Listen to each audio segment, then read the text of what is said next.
નમસ્કાર. દેશભરના લાખો કોન્ટ્રાક્ટ આઉટસોર્સિંગ અને દૈનિક વેતન કર્મચારી મિત્રો, સ્વાગત છે તમારું આજના કોન્ટ્રાક્ટ કર્મચારી પગાર વધારાના સમાચાર સાથે આપણી આ યુટ્યુબ ચેનલમાં કે જેનું નામ છે ગુજરાતી જીકેની જમાવટ. તો વર્ષ 2026નું જ્યારે નવું વર્ષ શરૂ થઈ ગયું છે ત્યારે નવું વર્ષ જે છે તે આપ સૌ લાખો કોન્ટ્રાક્ટ આઉટસોર્સિંગ અને દૈનિક વેતન કર્મચારીઓ માટે સોનાનો સૂરજ લઈને આવ્યું છે. કારણ કે સરકાર દ્વારા બજેટ 2026-27માં જે રીતે આપ સૌ કર્મચારીઓ માટે જે છે તે સ્પેશિયલ કહી શકાય કે લાભો જાહેર કરવામાં આવ્યા છે. સાથે જ સરકાર દ્વારા હવે અલગ અલગ વિભાગોમાં કામ કરતા આવા સંવિદા કોન્ટ્રાક્ટ અને આઉટસોર્સિંગ કર્મચારીઓ માટે નવું HR મેન્યુઅલ, વેતન વધારો, નોકરીની સુરક્ષા અને પરિવારને સામાજિક સહારો આપવાને લઈ અને મહત્વની જાહેરાત જે છે તે કરવામાં આવી છે. જાણીશું આજના વિડીયોમાં વિગતવાર કે કોન્ટ્રાક્ટ કર્મચારીઓ માટે જે નવો કહી શકાય HR મેન્યુઅલ્સ, વેતન વધારો વગેરેને લઈ અને સરકારે જે જાહેરાત કરી છે તે શું છે તેના વિશે આજના વિડીયોમાં આપણે થોડી વિગતવાર ચર્ચા કરીશું. તો વિડીયોના અંત સુધી આપ કર્મચારી મિત્રો બન્યા રહેશો અને જો ચેનલમાં આપ નવા સબસ્ક્રાઈબર હોય તો અમારી ચેનલને સબસ્ક્રાઈબ કરવાનું ભૂલશો નહીં. તો કોન્ટ્રાક્ટ આઉટસોર્સિંગ તેમજ દૈનિક વેતન કર્મચારીઓ માટે મોટા અપડેટ સામે આવ્યા છે. નવું HR મેન્યુઅલ, વેતન વધારો, નોકરીની સુરક્ષા અને પરિવારોને સામાજિક સહારો આપવાને લઈ અને સરકારે આ બાબતમાં મહત્વપૂર્ણ પગલાં ભર્યા છે. તો ભારતમાં સરકારી વિભાગો, અર્ધ સરકારી સંસ્થાઓ તથા વિવિધ યોજનાઓ હેઠળ કામ કરતા કોન્ટ્રાક્ટ એટલે કે સંવિદા કર્મચારીઓની સંખ્યા આજે કરોડોમાં છે. વર્ષોથી આ કર્મચારીઓ ઓછા વેતન, નોકરીની અસુરક્ષા, સામાજિક સુરક્ષાની અછત અને અનિશ્ચિત ભવિષ્ય જેવી સમસ્યાઓનો સામનો કરતા આવ્યા છે. પરંતુ તાજેતરમાં કેન્દ્ર સરકાર અને કેટલીક રાજ્ય સરકારો દ્વારા લેવામાં આવેલા નિર્ણયો આ લાખો કોન્ટ્રાક્ટ સંવિદા કર્મચારીઓ માટે આશાનું નવું કિરણ લઈને આવ્યા છે.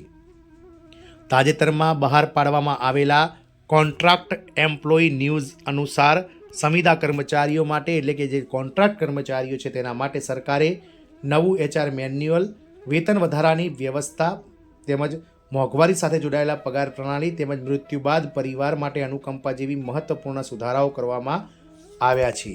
સંવિદા કર્મચારીઓની એક સંક્ષિપ્ત પૃષ્ઠભૂમિ વિશે વાત કરીએ તો સંવિદા કર્મચારીઓ એક એવા કર્મચારીઓ હોય છે કે જેમને કાયમી નિમણૂકના બદલે નક્કી કરેલા સમયગાળા માટે નોકરી આપવામાં આવે છે. એટલે કે આ કોન્ટ્રાક્ટ કર્મચારીઓને જે નોકરીનો સમયગાળો છે તે ફિક્સ હોતો નથી. શિક્ષણ, આરોગ્ય, મહિલા અને બાળ વિકાસ, ગ્રામ વિકાસ, શહેરી વિકાસ, સ્વચ્છતા, ડેટા એન્ટ્રી, સુરક્ષા સેવા જેવા અનેક ક્ષેત્રોમાં આવા લાખો કોન્ટ્રાક્ટ સંવિદા કર્મચારીઓ મહત્વની ભૂમિકા ભજવે છે. પરંતુ લાંબા સમયથી તેમની સાથે જોડાયેલી મુખ્ય સમસ્યાઓ જે છે તે તેમનો પીછો છોડી નથી રહી. જેમાં નોકરી ક્યારે ચાલુ રહેશે અને ક્યાં સુધી ચાલુ રહેશે તેની કોઈ ખાતરી હોતી નથી. વેતન પણ તેમને રેગ્યુલર કર્મચારી એટલે કે કાયમી કર્મચારી જેવા કામ કરવા છતાં પણ વેતન ખૂબ ઓછું મળે છે. મોંઘવારી વધવા છતાં પગાર તેમનો વધતો નથી. PF, પેન્શન, ગ્રેજ્યુટી જેવા લાભોનો અભાવ રહે છે. કર્મચારીના મૃત્યુ બાદ પરિવાર માટે કોઈ સામાજિક સુરક્ષા હોતી નથી. આ પરિસ્થિતિઓને ધ્યાનમાં રાખીને હવે સરકારો પણ આ સુધારાઓને લઈ અને પ્રયાસો શરૂ કરી રહ્યા છે. નવું HR મેન્યુઅલ, જેમાં કોન્ટ્રાક્ટ કર્મચારીઓ એટલે કે સંવિદા કર્મચારીઓ માટે મહત્વપૂર્ણ પગલું. તો તાજેતરમાં જ કેન્દ્ર સરકાર દ્વારા અમલમાં મુકાયેલું નવું HR મેન્યુઅલ લાખો કોન્ટ્રાક્ટ સંવિદા કર્મચારીઓ માટે એક ઐતિહાસિક ફેરફાર માનવામાં આવે છે. આ મેન્યુઅલ હેઠળ સંવિદા કર્મચારીઓની નોકરીની શરતો, વેતન વ્યવસ્થા અને અધિકારોને વધુ સ્પષ્ટ અને માનવ સંવેદનશીલ બનાવવામાં આવ્યા છે. નોકરીની સુરક્ષા, તો નવા નિયમો અનુસાર હવે સંવિદા કર્મચારીઓને દર વર્ષે કરાર નવીનીકરણની અનિશ્ચિતતા રહેતી નથી. જો કર્મચારીની કામગીરી સંતોષકારક હોય અને કોઈ ગંભીર શિસ્તભંગ ન થયો હોય તો તેની સેવા સતત ચાલુ રાખવામાં આવશે. આથી કર્મચારીઓમાં માનસિક તણાવ ઘટશે અને તેઓ નિર્ભયતાથી પોતાના વિભાગના કામોને કરી શકશે. મોંઘવારી સાથે પગાર વધારો અને all India consumer price index સાથે જોડાયેલી પ્રણાલી. સંવિદા કર્મચારીઓ માટે સૌથી જે વર્ષોથી મોટી માંગ રહી છે તે છે મોંઘવારી વધે તેમ તેમનું વેતન પણ વધવું જોઈએ. હવે આ માંગને સ્વીકારીને વેતનને કન્ઝ્યુમર પ્રાઇસ ઇન્ડેક્સ એટલે કે all India consumer price index industrial વર્કરના જે ડેટાઓ શ્રમ વિભાગ દ્વારા બહાર પાડવામાં આવે છે તેની સાથે જોડવામાં નિર્ણય લેવામાં આવ્યો છે. આ વ્યવસ્થા અંતર્ગત મોંઘવારી વધશે ત્યારે વેતન આપમેળે વધશે. વેતન વધારાની માંગ માટે અલગથી અરજી કરવાની રહેશે નહીં. કર્મચારીઓનું જીવન યાપન સરળ બનશે. આ પગલું ખાસ કરીને નીચા અને મધ્યમ આવકવાળા સંવિદા કર્મચારી એટલે કે કોન્ટ્રાક્ટ કર્મચારીઓ માટે ખૂબ લાભદાયી સાબિત થશે.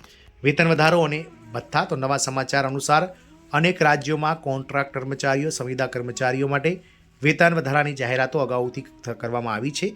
કેટલીક જગ્યાએ ન્યૂનતમ વેતન ₹15,000થી લઈ અને ₹20,000 પ્રતિ માસ સુધી નક્કી કરવાની પ્રક્રિયા ચાલી રહી છે. સાથે સાથે કેટલાક વિભાગોમાં વાર્ષિક ટકાવારી મુજબ વધારો પણ લાગુ કરવામાં આવ્યો છે. આ ઉપરાંત ટીએ એટલે કે મોંઘવારી ભથ્થું, મુસાફરી ભથ્થું, કાર્યસ્થળ ભથ્થું અને કામગીરી આધારિત પ્રોત્સાહન એટલે કે ઇન્સેન્ટિવ્સ અંગે પણ વિચારણાઓ કરવામાં આવી રહી છે. મૃત્યુ બાદ પરિવાર માટે અનુકંપાની નીતિ એટલે કે જો કોઈ કોન્ટ્રાક્ટ કર્મચારી, આઉટસોર્સિંગ કર્મચારી, દૈનિક વેતન જેવા સંવિદા કર્મચારીના મૃત્યુ થાય છે તો તેના પરિવારની સ્થિતિ અત્યંત કઠિન બની જાય છે.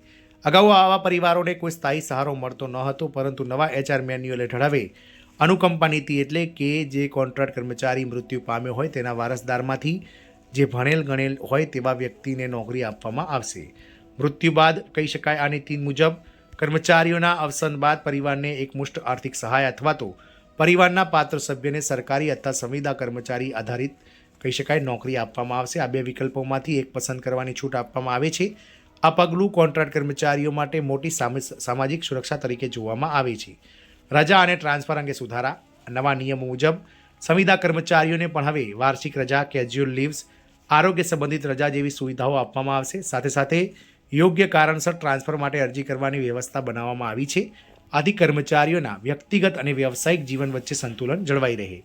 લેબર કોડ અને સામાજિક સુરક્ષા. તો કેન્દ્ર સરકાર દ્વારા લાવવામાં આવેલા નવા લેબર કોડનો લાભ સંવિદા કર્મચારીઓને પણ મળવાનો માર્ગ મોકળો થયો છે. આ લેબર કોડ હેઠળ ન્યૂનતમ વેતન, PF અને ESIC, ગ્રેજ્યુટી અને આરોગ્ય વીમા જેવા લાભો વધુ અસરકારક રીતે અમલમાં લાવવાનો પ્રયાસ થઈ રહ્યો છે. ભવિષ્યમાં સંવિદા કર્મચારીઓને પણ પેન્શન જેવી સુવિધા મળવાની શક્યતાઓ પર ચર્ચા ચાલી રહી છે.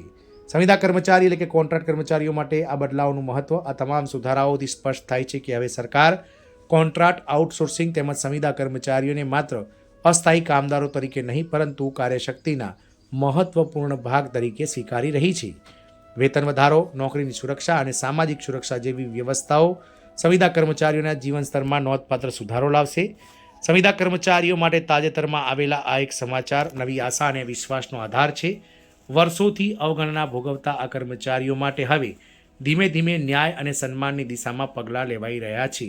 જો આ નીતિઓ યોગ્ય રીતે અમલમાં આવે તો લાખો કોન્ટ્રાક્ટ કર્મચારીઓ અને તેમના પરિવારના જીવનમાં સ્થિરતા, સુરક્ષા અને આત્મસન્માનનો ભાવ વિકસશે.